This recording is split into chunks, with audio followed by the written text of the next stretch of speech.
Hi guys, my name is ZGCT and I'd like to show you a profile of my Libromancer deck for Yugioh.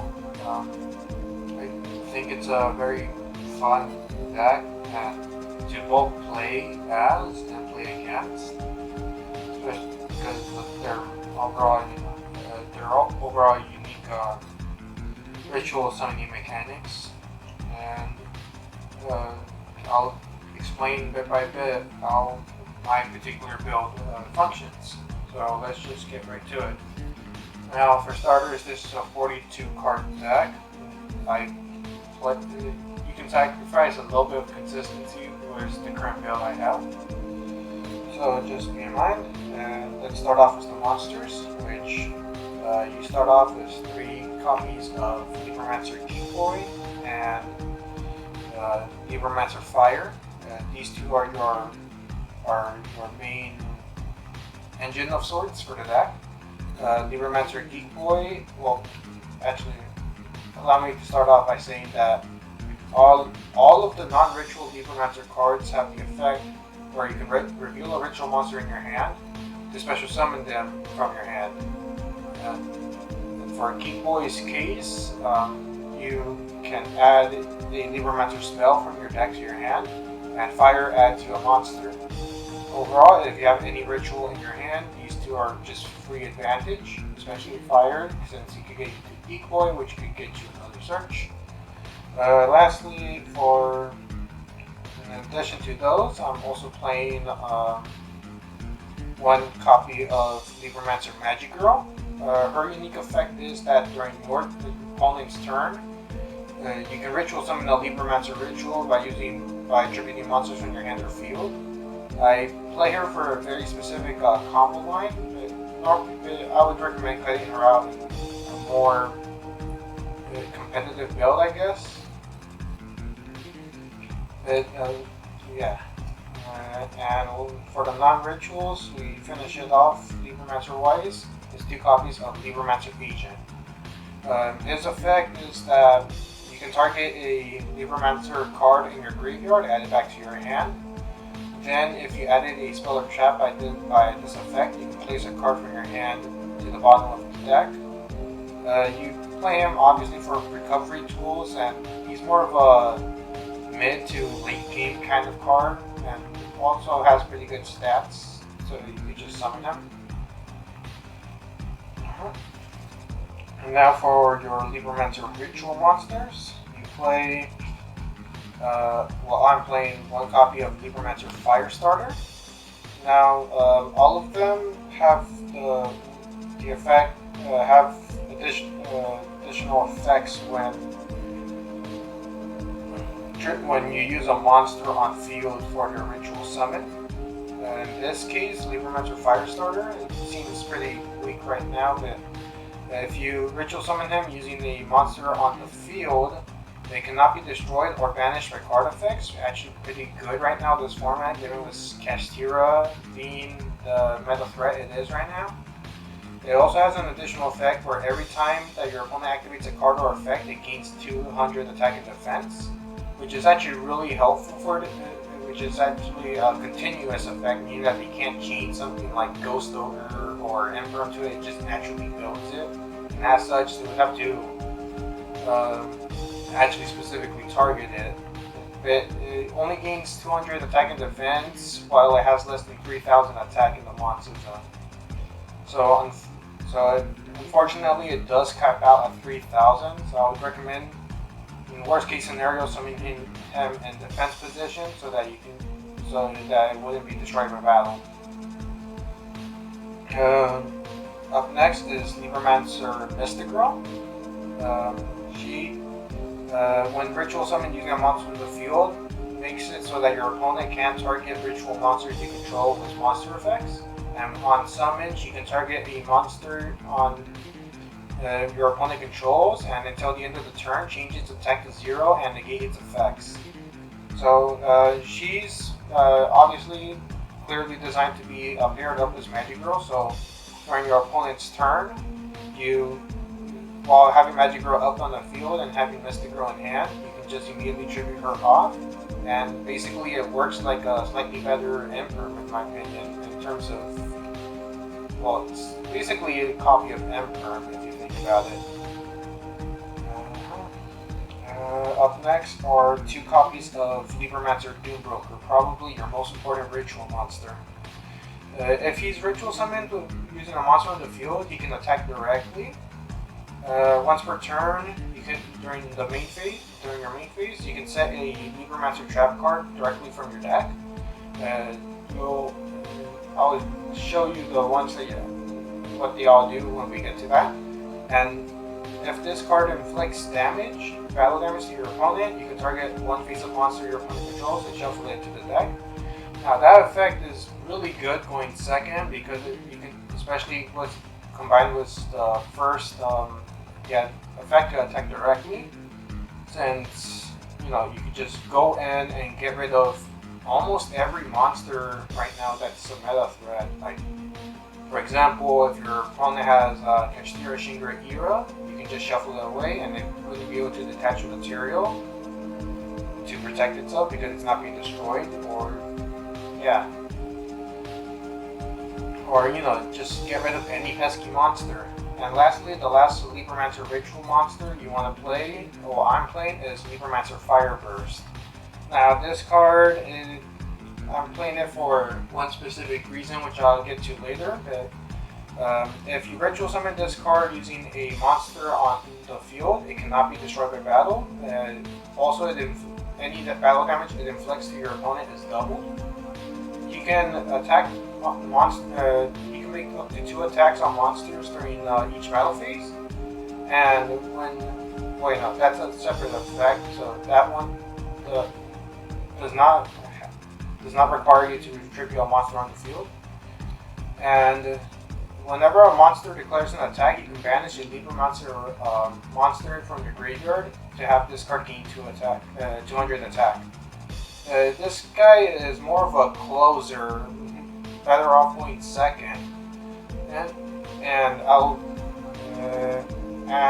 personally speaking, I would, if you're looking to make a more competitive build, I would recommend putting out Firestarter, Mystic Girl, Fireburst, and Mystic Girl. The rest can probably stay. You can probably also cut out a single copy of Agent. You just need him for in case things go south.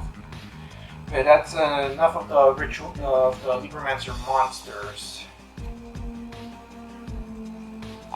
Now for your more generic monster lineup, I'm playing 1 copy of Soribus, the Ancient and Ascended.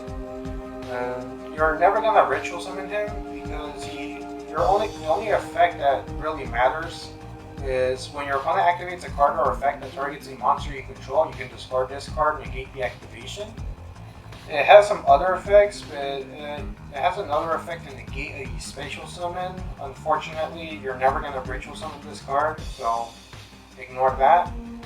We'll be playing also 2 copies of Saber Angel Benton. Well, since she's level 6 and the ritual, she's actually melds really well with this deck. Again, you're never going to summon her, and the only effect that matters is her last line of text saying if this card is tributed, you can add 1 Light Fairy monster from your deck to your hand. Which you're always going to add 1 of your 3 copies of Diviner of the Herald. If you don't know what this card does, when on normal or special summon, you can send a fairy monster from your deck or extra deck to the graveyard. And if you do, increase the level of this card by that monster's level until the end of this turn. However, she also has an additional effect that does come up sometimes, where if it's tributed, you can special summon 1 level 2 or lower fairy monster from your hand or deck, except another copy of herself. Both effects are hard once per turn, but it's always going to be the card that you're going to add off of Saber Angel Benton. Now for the other level 2 or lower fairy monster that you're going to be playing in this deck, so that you can special summon, is 1 copy of Cyber Egg Angel. On summon, this card can add a Machine Angel spell or Ritual Sanctuary from your deck to your hand. It's a hard once per turn. You're never going to be adding a Machine Angel ritual spell in this deck because you don't play one.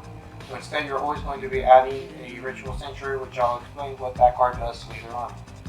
And lastly, the last 4 monsters you're going to play are 3 copies of Cyphering Gear Gamma and your 1 Cyphering driver to boot. Gamma, as you know, negates any monster effect while you control no monsters by special summoning both Gamma and driver Gamma from your hand and driver from basically anywhere. During the end phase, you banish both of their monsters. This is the only hand trap you're playing. But I would recommend running other stuff like Ash, Ghost Ogre, whatnot if you're aiming to win. Up next are the spells, which we're going to start off with 3 copies of Libromancer First Appearance. On activation, you can add a Libromancer monster from your deck to your hand with a different name from the cards you control. And during the main phase, you can ritual summon a Libromancer monster from your hand by attributing monsters from your hand or field whose levels add up to the one you're trying to summon. And the activation is a hard once per turn. However, the effect to ritual summon is not. So, make sure that this card stays on the field as long as you need it. And up next, as I stated before, we're also going to be playing 2 copies of Ritual Sanctuary. Its effects are, you can discard a spell, add a light ritual or ritual spell from your deck to your hand. That effect never really comes up. The second effect, where you can shuffle any number of spells from your graveyard into the deck, and then target 1 light varied monster from in your graveyard whose levels equal the cards you shuffled back and special summon it, is the effect that actually matters in this deck a lot more. Both effects are hard ones per turn, and the reason why I play 2 is because should the first copy of Ritual Sanctuary go into the graveyard, the second one can just shuffle back the first one so that you can infinitely reuse them should the need be. And since the field spell Libromancer First Appearance is actually a fairly important part of the deck, you're obviously going to want to play 1 copy of Terraforming so that you can add 1 of your 3 copies, or if you already have that, add Ritual Sanctuary. And if you have both, I guess add another Ritual Sanctuary and use its first effective discard and add a light ritual or ritual spell. And of course, since ritual monsters are a key component of your deck, we're also going to be playing 3 copies of Preparation of Rites. As you know, it says add 1 level 7 or lower ritual monster from your deck to your hand. Then you can add a ritual spell card from your graveyard to your hand. We are playing 1 ritual spell, which will come up in a bit. But first, we'll be also playing 3 copies of Emergency Teleport, which reads special summon 1 level 3 or lower psychic monster from your hand or deck that vanishes during the end phase. If you don't know, Geek Boy is a psychic monster, and his effect does trigger if it's just special summon. It does not have to be special summoned by its own effect. In addition, if you already have Geek Boy and it already goes through, you can just summon either another copy of itself or Gamma in order to go into Synchro Place. And let's see, for the ritual spell that we're playing, we're also playing Libromancer Bonded. This card can be used to ritual summon any Libromancer monster, typical ritual stuff, but the important part is its last line of text. If you ritual summon Libromancer Fireburst with this effect using Libromancer Firestarter on the field, it cannot be destroyed, banned, or vanished by card effects. In other words, it's giving a Firestarter the effects of Fireburst. Fireburst is giving the effects of Firestarter, sorry about that. And, a monster that theoretically can't be destroyed by battle, card effects, or even banished, and can attack twice, and then all damage it does is doubled, sounds pretty strong. Of course, unless they figure out a way to bounce it or spin it back into the deck, but, it's not invincible, but it really does come up at times when, especially against decks like Kashtira, who really rely on being able to banish cards away. And lastly, the last spell you're going to be playing is Call by the Grave, since, you know, hand traps really disrupt this deck a lot. And since it's limited, you gotta play with the one copy you got. Yeah, that's all the spells.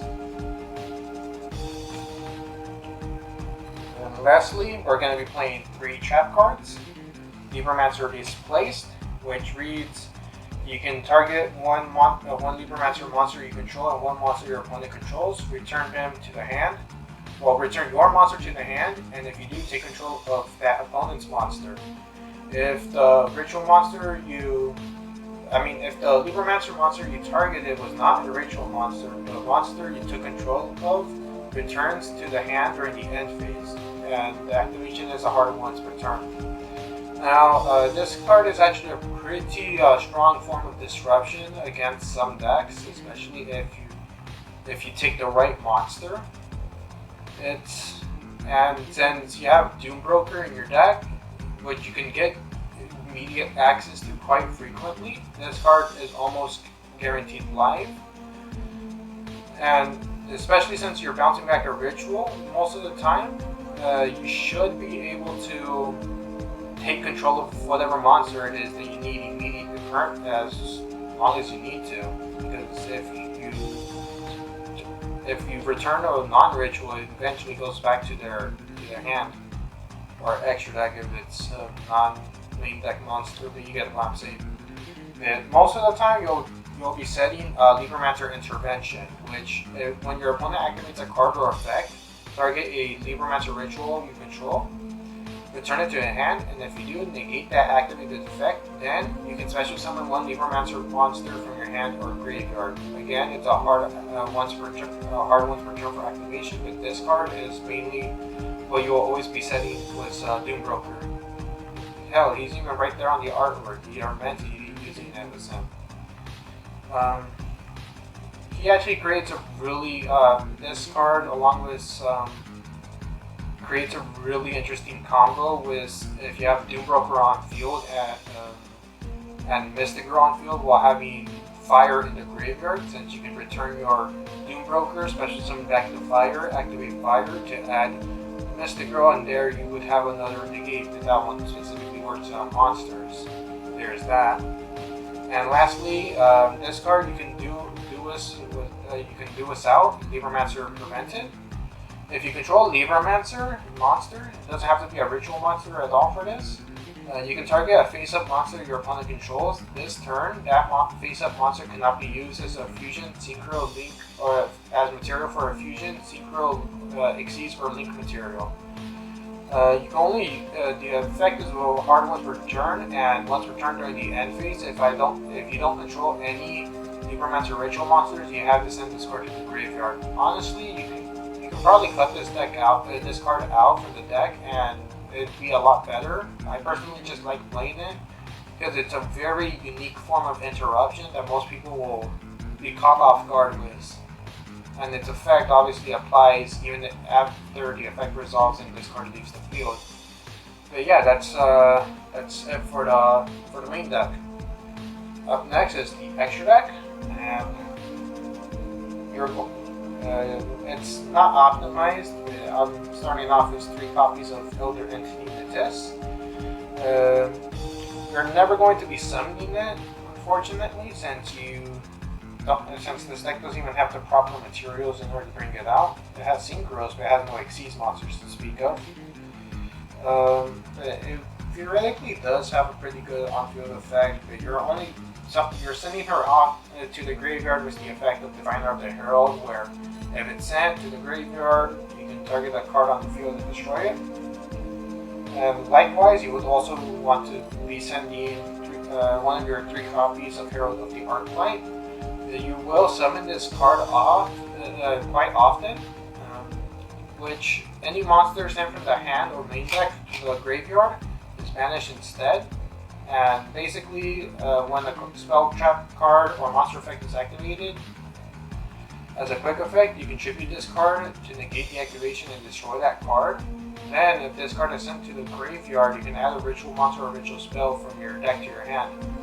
So, honestly, this card is just fantastic for this deck. Because on field, it's a really good floodgate against certain decks, and it also can just negate anything. Then, should it go as part of its negate or be destroyed by battle, you get to add a card from your deck to your hand. Up next are two more situational cards. You'll almost never be summoning these. Up next are Cyframe Lord Omega. You're mainly going to be summoning this card off of when you special summon, when you activate the effect of Gamma. Since you're going to lose the monsters anyway, so might as well synchro them off for what they're clearly intended for. And this card is pretty good. It's just a solid generic monster to get to use. During the main phase, you can banish it and a random card from your opponent's hand until the next standby phase. And once per turn during your opponent's standby phase, you can target a banished card, return it to the graveyard, and if it's in the graveyard, you can target one other card in the graveyard, shuffle it, and that card back into the decks. Overall, pretty generically useful monster. You'll hardly ever summon it, but hey, it's better than nothing. Up next is Draco Berserker of the Tenyi, also another level 8 that you'll most likely summon off of Gamma, since it also has generic materials. It reads, when your opponent activates a monster's effect, you can banish it. If this attacking card destroys an effect monster by battle and sends it to the graveyard, it gains attack equal to the destroyed monster's original attack. Also, you can make a second attack during the battle on the monster during the battle phase. Overall, you're mainly just playing it for the first effect. You just banish your monster when it uses its effect. But the second effect could come in clutch for closing the game. And lastly, the last Libromancer you're going to play is Baron the Floor. This card can easily be made in the deck by having Libromancer Fire and Diviner of the Herald in your hand. You would normal summon Diviners and Herald of the Arclight at whatever ritual you need. Well, in most cases, I would assume, Benton, so that you can continue your combos. Especially on Fire, due to the fact that Geekboy, I don't know. Then use both Fire and Herald on field in order to synchro summon it to Baron, which once per turn you can target a card on the field, destroy it, solid effect. Once while this card is faced upon the field when the card or effect is activated, you can negate the activation, and if you do, destroy that card. You can only use that previous effect of Baron the Floor once per turn. Once per turn during the standby phase, you can target a level 9 of a lower monster into your graveyard, return this card to the graveyard to the extra deck, and if you do, switch summon that monster. Again, it just has a whole slew of effects that just makes this deck very cool. Yeah, you would mainly use her for the negates, and this deck really does not like getting Nibiru'd. And then should it live until the next standby phase, you can send it back into the extra deck and maybe revise something like Diviner or Libromancer Fire to get your combos rolling again. That's it for the synchros. Up next are the Link monsters, which might take some. It's again not fully optimized for the current format, but just a general guideline. You would be playing single copies of Barricade Board Blocker. It takes any two monsters with different names, and when it's link summoned, you can discard a card. During the end phase of the turn, you can add a continuous or field spell from your graveyard to your hand. You mainly want to make this should Libromancer first appearance go to the graveyard, so that next turn you can use it. once more and try getting your combo running again. That effect is a hard one to return, and as a continuous effect, face-up spells you control cannot be destroyed by your opponent's card effect. So this card is also pretty good if your opponent tries to pop your first appearance before it resolves, so that you can't get the search. In addition, you'll single copy of Cross Sheet. Since you're playing a good variety, you're mainly using it for its effect, or if you special summon a monster to a zone it points to, you can, and if you already have a ritual monster pointing to it, you can draw 2, discard 2 cards. And the synchro effect is actually also pretty good sometimes, since it makes all your monsters gain 700, which is a permanent boost, and can help out. Sorry about that. Close out a game at times. A copy of the Dark Charmer Gloomy. I figured this would have been the most generic card to play at the time I was building this deck. Now, since Kashtira right now is the most powerful deck right now, it doesn't really work as much. I would recommend swapping it out for any generic Link 2, I guess. I really wouldn't know what to replace that card with. But, you know, it's useful if you're playing against a dark deck, which is a majority of decks every so often. And lastly, a Nightmare package of Unicorn, Phoenix, and Cerberus, which all of them have the effects. You discard a card to get rid of something, Unicorn just shuffles it back into the deck. Phoenix destroys a spell or trap, and Cerberus destroys a monster in the main monster zone. They all also have like other effects, but almost none of them ever come up. The good thing is that should they be co-linked when you summon them, you also get to draw a card to make up for what you discarded. And that's it for the extra deck as well. Lastly, I guess I'll go over what I have in my side deck for now. For one-ups in my side deck, I have copies of Mind Control, Change of Heart, and Harpy's Feather Duster. Mind Control and Change of Heart actually are pretty good in this deck, since you want to use monsters on the field for your ritual summons, and what better to use than your opponent's stuff, right? In addition, you know, they're generically useful cards in most situations. Again, it also depends fairly on the matchup, and Feather Duster, of course, is for any back row heavy decks, such as Labyrinth. That's popular this format.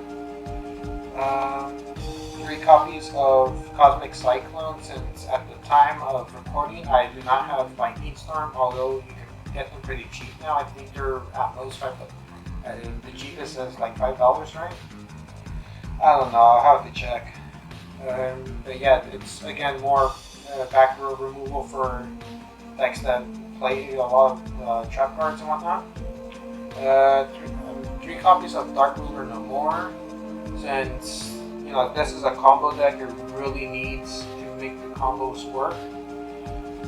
Unfortunately, if you do decide to side in Dark Ruler No More, you will not be able to use the effect of from Libromancer Doombroker to shuffle a card back into the deck, since it needs to inflict battle damage, which Dark Ruler negates all damage your opponent would have taken. And lastly, 3 copies of Infinite Impermanence, and there can be only one. Imperm again is another generically useful card to just negate any cards going second. And Tikaboo, you run it because almost all your monsters have different types. So against decks like Kashtira, which are all psychic, and I guess to some extent Labyrinth, since they're all fiends, it actually works really well against them. Hell, even against Sprite as well, for the most part. Well, somewhat, depending on what variant they play, but that's aside the point. But yeah, that's the entirety of my deck list. Sorry if I took a little too long to explain things. I don't have really that much experience making these kinds of videos. But I'll go over And the video is getting very long. Um, I'll be sure if now if you have any suggestions for the extra deck, probably leave that down in the comments. And I guess my next video would be explaining some of the combos in this deck, since unfortunately the video right now is already getting pretty long. So if you want to learn some Libromancer combos, be sure to leave a like, comment down something about the deck, I guess, and I'll see you guys next time. Take care.